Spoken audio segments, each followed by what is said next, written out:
Democratic frontrunner Hillary Clinton says she is pleased the president is taking action on gun control, but the Republican presidential candidates have already criticized the president's plan this week.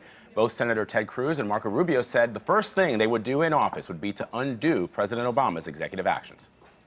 Barack Obama is obsessed with undermining the Second Amendment, an important protection that our Constitution recognizes and defends for us. And he's looking for any way possible to undermine it. He's been doing this forever. He's going to do nothing to prevent violence or crimes. I've said we need comprehensive background checks. We need to close the gun show loophole, close the online loophole, close what's called the Charleston loophole, end the blanket immunity from liability that gun makers and sellers have.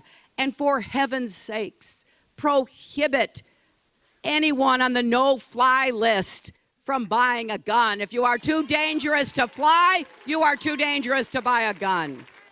There's a lot at stake. You know, President may sign these executive orders on guns. They can be undone the first day by a Republican president. The first thing I intend to do is to rescind every single illegal and unconstitutional executive action taken by this president. You know, today, President Obama is talking about issuing new unconstitutional executive orders, talking about our right to keep and bear arms. Well, he may have a phone and he may have a pen, but if you live by the pen, you die by the pen, and my pen has got an eraser. Caitlin Huey-Burns from Real Clear Politics is here on the set. She joins us again to talk about all this. Hey there. Hi. Good to see you. So listen, you just heard Senator Cruz there talking about that, and it sounds like he's playing to the crowd. He's talking about President Obama, unconstitutional efforts to undermine the Second Amendment, when the president seems to be proposing to close this loophole that exists on the laws, on the books. We're seeing a lot of that on the campaign trail. Oh, sure. And the president hinted that he expected that kind of thing. Republicans have been pushing back against this executive order before it was even announced today. As we saw in the earlier bites, Ted Cruz to Jeb Bush to Marco Rubio, all pushing back on the legality of it, the policy of it. And so you'll certainly see this expand more on the campaign trail. And the issue that Republicans have with the executive order on this, but also it started with the executive order on immigration specifically. Right. And remember, then Speaker John Boehner of the House sued over that executive order. So I think we're going to see more of that to come on this issue on guns. Yeah, the president tried to get that immigration executive order put in, and that's been stuck. It hasn't moved at all. I think a lot of people are expecting that a lot of what he's just proposed today is also going to be stuck in Congress. Now, the question I think a lot of people are going to have as we go into this election season is how much play this will get, especially as we get closer to Iowa. Clearly, a state like Iowa, where there are a lot of gun owners, people feel any threat to the Second Amendment is one that they don't support. But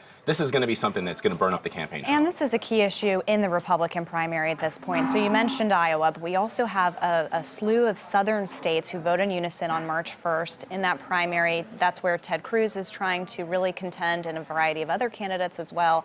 So I think we'll see this continue in the way that they have been talking about it. So it certainly, I think, can be a mobilizing force for those certain Republicans that these candidates are trying to turn out to come to the caucus in a cold night in February, as we like to say, and also to continue interest throughout the primary season. How do these candidates, in the face of parents like Mark Barden, who lost his son Daniel in Sandy Hook, in the face of Congresswoman Gabrielle Giffords, who was nearly assassinated back in 2011 in Tucson, how do they, when you talk to them, how are they able to make that case, even to their constituents, that there's some common sense approaches that the president is laying out here do not make sense? Well, Republicans will say that something needs to be done, but they don't think that it needs to come come in the form of restrictions, as they see it, on gun holders or gun purchasers and people who own guns. What they want to tackle is the mental health aspect of this. And after the San Bernardino shooting, shootings, because they were a terrorist incident, that's what they focused on, was ISIS. We saw the spread of terrorism globally, and that's what was the focus there. So you'll see them try to talk about other issues related to these violent crimes. Now, the president, to that point, Caitlin, said that he intends to try to increase or strengthen the amount of money, the amount of time, the amount of support that goes into helping those people that have mental issues. And he asked the other side to put their money where their mouth is. Is this something that you see that they will also find polarizing, given that they've talked about it so much? They have talked about it a lot, but we really haven't seen much movement. And again, I do think if there are proposals that come forward on mental health, supporters of gun restrictions will want it to be part of a package that implements some of the reforms that the president has talked about. So I think it's a really difficult issue for this Congress.